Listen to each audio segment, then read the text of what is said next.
Hello everyone, आज हम लोग पढ़ेंगे पेंटोज फॉस्फेट पाथवे, जिसको शॉर्ट में पीपीपी भी कहा जाता है और इसका दूसरा नाम भी है हेक्सोज मोनोफॉस्फेट शंट, जिसको शॉर्ट में एचएमपी शंट भी कहते हैं या एचएमपी पाथवे भी कहते हैं।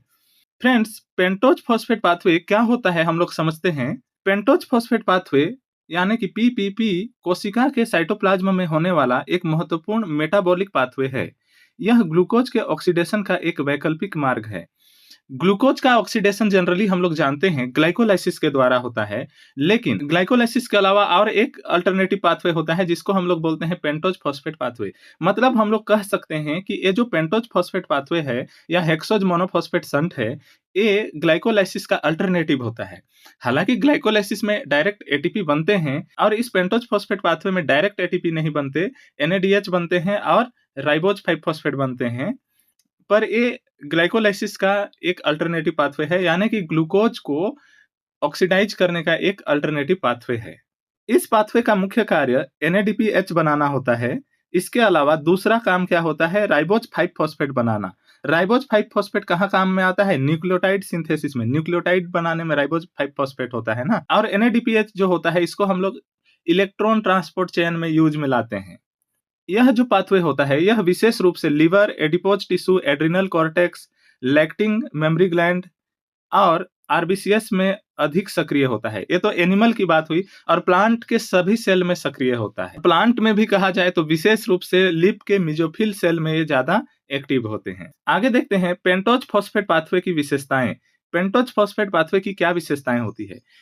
यह पाथवे साइटोप्लाज्म में होता है। ये जो पेंटोज फॉस्फेट पाथवे होता है, ये साइटोप्लाज्म में होता है। जैसे ग्लाइकोलाइसिस भी तो साइटोसोल में ही होता है ना।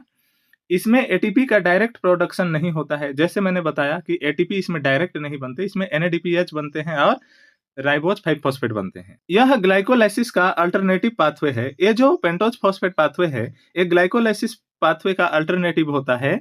इसमें ऑक्सीजन की डायरेक्ट आवश्यकता नहीं होती है। डायरेक्ट ऑक्सीजन की आवश्यकता इसके लिए नहीं होती है। एनएडीपीएच प्रोडक्शन इसका सबसे महत्वपूर्ण कार्य है। एनएडीपीएच का प्रोडक्शन करना इसका सबसे मेन कार्य होता है। ये इसके विशेषताएं हुए। आगे हम लोग देखते हैं। पेंटोज फॉस्फेट पाथवे के दो चरण होते हैं। पहला होता है ऑक्सीडेटिव फेज और दूसरा होता है non oxidative phase. Oxidative phase जो होता है, इस चरण में ग्लूकोज 6 फॉस्फेट का ऑक्सीडेशन होता है और NADPH बनता है। मतलब जो पेंटोज फॉस्फेट पाथवे का ऑक्सीडेटिव फेज होता है, यहाँ पे ग्लूकोज 6 फॉस्फेट का ऑक्सीडेशन होगा और NADPH बनेगा। वहीं नॉन ऑक्सीडेटिव फेज में क्या होता है, इस चरण में सुगर्स का इंटर कन्वर्जन होता है और राइबोज 5 फॉस्फेट बनता है। ये जो नॉन ऑक्सीडेटिव फेज है, यहाँ पे शुगर मॉलिक्यूल जो होते हैं, यानी कि ग्लूकोज 6 फॉस्फेट जो होता है, इसका इंटर कन्वर्जन होता है फ्रक्टोज 6 फॉस्फेट में, और इस प्रोसेस के दौरान राइबोज 5 फॉस्फेट का भी फॉर्मेशन होता है। तो पेंटोज 5 फॉस्फेट पाथवे के दो चरण होते हैं, ऑक्सीडेटिव और नॉन ऑक्सीडेटिव। इसको अभी हम लोग डायग्राम से भी देखेंगे। इसके पाथवे को पढ़ेंगे तब अलग अलग पाथवे पढ़ेंगे, बहुत अच्छे से समझ में आएगा ये। आप लोग इस डायग्राम में देख पा रहे होंगे, इधर मैंने ऑक्सीडेटिव पाथवे को लिखा है, इधर नॉन ऑक्सीडेटिव पाथवे को। चलिए इनको देखते हैं। क्या होता है ऑक्सीडेटिव पाथवे, किस तरीके से चलता है ऑक्सीडेटिव पाथवे और किस तरीके से चलता है नॉन ऑक्सीडेटिव पाथवे। मैं इसको जूम करके बताता हूं ताकि आप लोगों को ज्यादा अच्छे से क्लियर दिखाई दे। पेंटोज फॉस्फेट पाथवे जो चलता है, इसमें सबसे पहले ऑक्सीडेटिव फेज होता है। ऑक्सीडेटिव फेज में पेंटोज फॉस्फेट पाथवे स्टार्ट होता है। तो इसमें पहला जो मॉलिक्यूल होता है जो इसमें पार्टिसिपेट करता है, वह होता है ग्लूकोज 6 फॉस्फेट। यानी कि पेंटोज फॉस्फेट पाथवे में पहला एंटर करने वाला मॉलिक्यूल है ग्लूकोज 6 फॉस्फेट। ग्लूकोज 6 फॉस्फेट जो होता है, इसके 6 मॉलिक्यूल पेंटोज फॉस्फेट पाथवे में एंटर करते हैं, जो 6 कार्बन वाले होते हैं। हर मॉलिक्यूल के पास 6 कार्बन होगा और टोटल 6 मॉलिक्यूल इसमें एंटर करते हैं। ये जो ग्लूकोज 6 फॉस्फेट है, पेंटोज फॉस्फेट पाथवे में एंटर कर चुका है। तो पहला स्टेप क्या होता है, इस ग्लूकोज 6 फॉस्फेट को बदल दिया जाता है 6 फॉस्फोग्लूकोनोलैक्टोन में। किसमें, 6 फॉस्फोग्लूकोनोलैक्टोन में। इसके लिए क्या किया जाता है, इस ग्लूकोज 6 फॉस्फेट में से हाइड्रोजन को बाहर किया जाएगा, और ग्लूकोज 6 फॉस्फेट में से हाइड्रोजन को बाहर करने का काम करता है glucose 6 phosphate dehydrogenase enzyme. Dehydrogenase enzyme है, मतलब हाइड्रोजन को बाहर करेगा। और हाइड्रोजन को बाहर करना जरूरी भी होता है, क्योंकि हाइड्रोजन को बाहर करेंगे तो NADPH का फॉर्मेशन होता है। तो जब ग्लूकोज 6 फॉस्फेट में से हाइड्रोजन को बाहर किया जाता है, तब हाइड्रोजन को एक्सेप्ट करते हैं NADP+, और NADP+ हाइड्रोजन को एक्सेप्ट करके बन जाते हैं NADPH2। चूंकि 6 ग्लूकोज के मॉलिक्यूल हैं, हर ग्लूकोज के मॉलिक्यूल में से 2-2 हाइड्रोजन बाहर निकलेंगे, मतलब 12 हाइड्रोजन बाहर निकलते हैं यहाँ पे।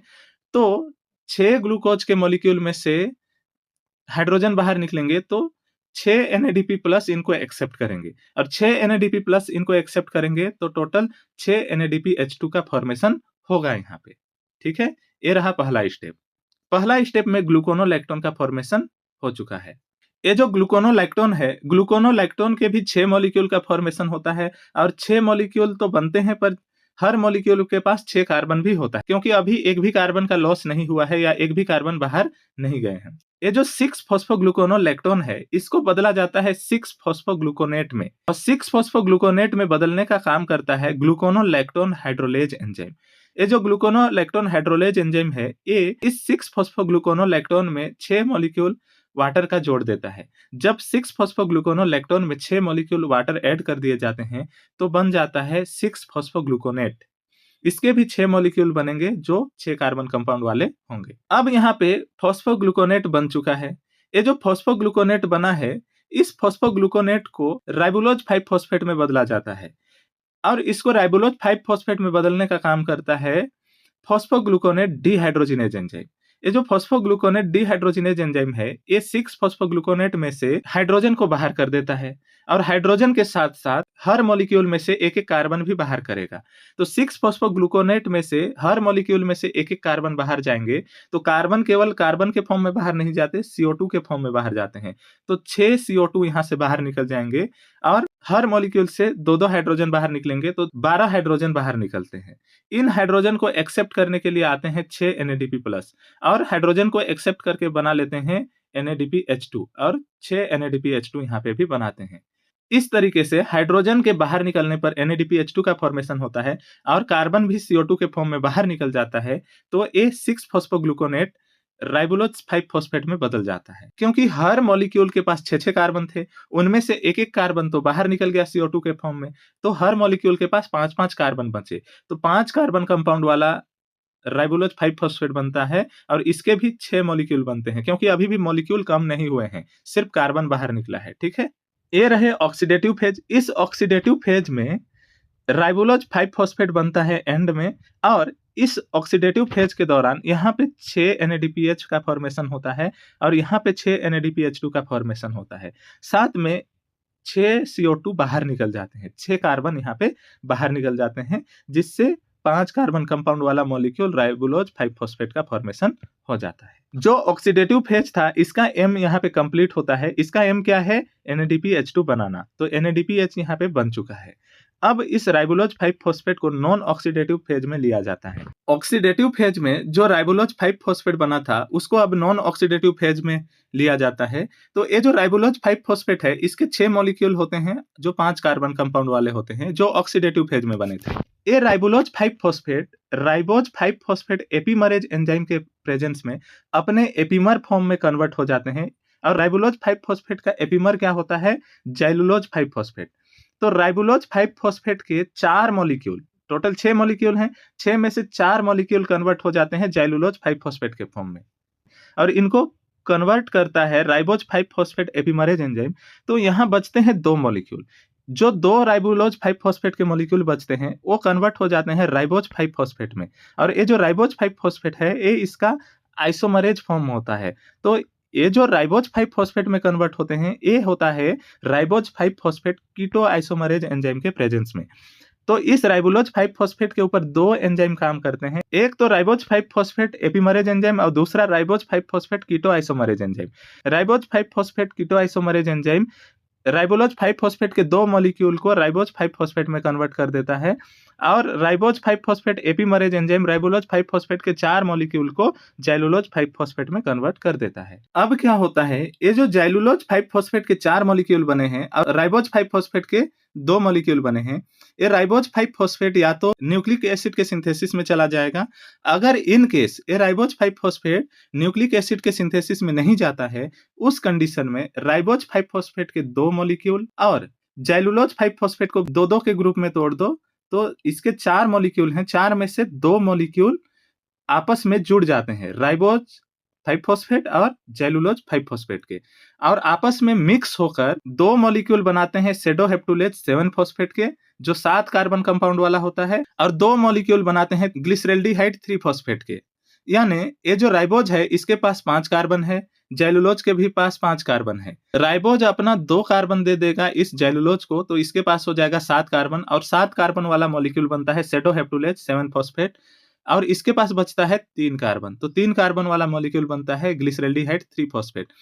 सेडोहेप्टुलेज 7 फॉस्फेट के भी 2 मॉलिक्यूल बनेंगे और ग्लिसरेल्डिहाइड के भी 2 मॉलिक्यूल बनते हैं।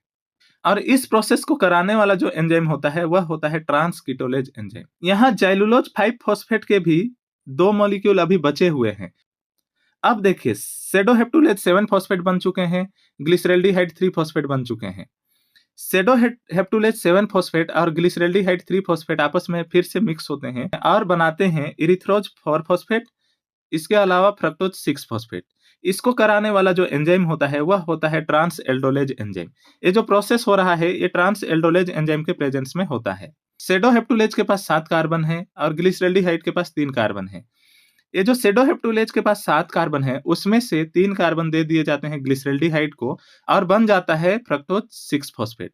अब यहाँ पे बचता है 4 कार्बन कंपाउंड वाला मॉलिक्यूल, तो ये जो 4 कार्बन कंपाउंड वाला मॉलिक्यूल बचता है वह कहलाता है इरिथ्रोज 4 फॉस्फेट। जो ग्लूकोज 6 फॉस्फेट एंटर हुए थे, ग्लूकोज 6 फॉस्फेट के 6 मॉलिक्यूल, उसमें से 2 मॉलिक्यूल फ्रक्टोज 6 फॉस्फेट यहाँ पे बन जाते हैं। मतलब 2 मॉलिक्यूल ग्लूकोज या शुगर जो पेंटोज फॉस्फेट पाथवे में एंटर हुए थे वो फ्रक्टोज 6 फॉस्फेट के फॉर्म में यहाँ पे रीजनरेट हो चुके हैं।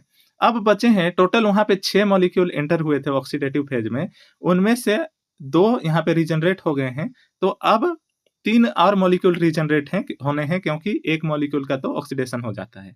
अब ये जो इरिथ्रोज 4 फॉस्फेट है ये जेलुलोज 5 फॉस्फेट के 2 मॉलिक्यूल जो बचे हुए हैं उन 2 मॉलिक्यूल के साथ मिक्स हो जाता है और मिक्स होकर बनाता है फ्रक्टोज 6 फॉस्फेट के 2 मॉलिक्यूल और ग्लिसरेल्डिहाइड 3 फॉस्फेट के 2 मॉलिक्यूल।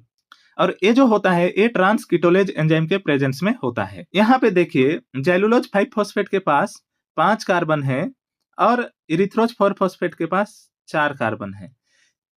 अब इनमें से 4 में से 1 कार्बन दे दिया जाता है इसको, तो यहाँ पे हो जाएंगे 6 कार्बन, यहाँ पे बचेंगे 3 कार्बन। तो 6 कार्बन वाले मॉलिक्यूल बनते हैं उसको बोलते हैं फ्रक्टोज 6 फॉस्फेट और 3 कार्बन वाले मॉलिक्यूल बनते हैं उसको बोलते हैं ग्लिसरेल्डिहाइड। इस तरीके से 2 मॉलिक्यूल फ्रक्टोज 6 फॉस्फेट के बनेंगे, 2 मॉलिक्यूल ग्लिसरेल्डिहाइड के बनेंगे, क्योंकि जेलुलोज के भी 2 मॉलिक्यूल थे और इरिथ्रोज के भी 2 मॉलिक्यूल हैं इसलिए।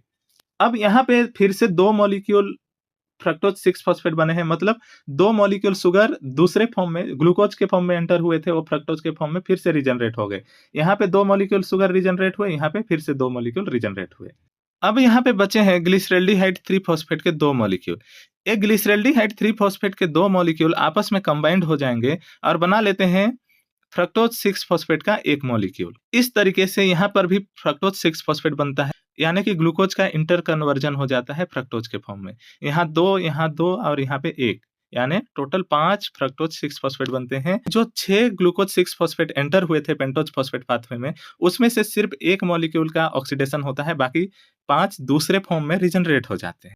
इसलिए हम लोग इस पाथवे को अल्टरनेटिव पाथवे कहते हैं ऑक्सीडेशन का, क्योंकि ग्लाइकोलाइसिस में भी ऑक्सीडेशन होता है ग्लूकोज 6 फॉस्फेट का, यहाँ पर भी ऑक्सीडेशन होता है। यहाँ पे 6 मॉलिक्यूल को एक साथ एंटर कराया जाता है और उनमें से 5 को तो रीजनरेट कर दिया जाएगा, उसको वापस से दोबारा यूज में लाया जाएगा, एक को ऑक्सीडेशन कर दिया जाता है। ठीक है, इस तरीके से यहाँ पे डायरेक्ट एटीपी का तो फॉर्मेशन नहीं होता, पर NADPH2 का फॉर्मेशन होता है। और इस प्रोसेस में एक जगह पर यहाँ पर राइबोज 5 फॉस्फेट का भी फॉर्मेशन होता है। इस राइबोज 5 फॉस्फेट को न्यूक्लिक एसिड सिंथेसिस में भी यूज किया जा सकता है। तो इस पेंटोज फॉस्फेट पाथवे का मेन एम हुआ ऑक्सीडेशन करना, ऑक्सीडेशन के दौरान NADPH2 का फॉर्मेशन करना, इसके अलावा राइबोज का फॉर्मेशन करना भी इसका एम हो सकता है। ठीक है, आगे देखते हैं regulation of pentose phosphate pathway. ये जो पेंटोज फॉस्फेट पाथवे है इसका रेगुलेटरी एंजाइम होता है ग्लूकोज 6 फॉस्फेट डिहाइड्रोजिनेज एंजाइम। अगर ग्लूकोज 6 फॉस्फेट डिहाइड्रोजिनेज एंजाइम ज्यादा मात्रा में प्रेजेंट है तो ये चलेगा, और नहीं प्रेजेंट है तो नहीं चलेगा। इसका एक्टिवेटर होता है NADP+। जितने ज्यादा NADP+ होंगे साइटोसोल में, तब पेंटोज फॉस्फेट पाथवे को ये एक्टिवेट करेंगे, चलने के लिए इन्फ्लुएंस करेंगे। इनहिबिटर होते हैं इसके NADPH।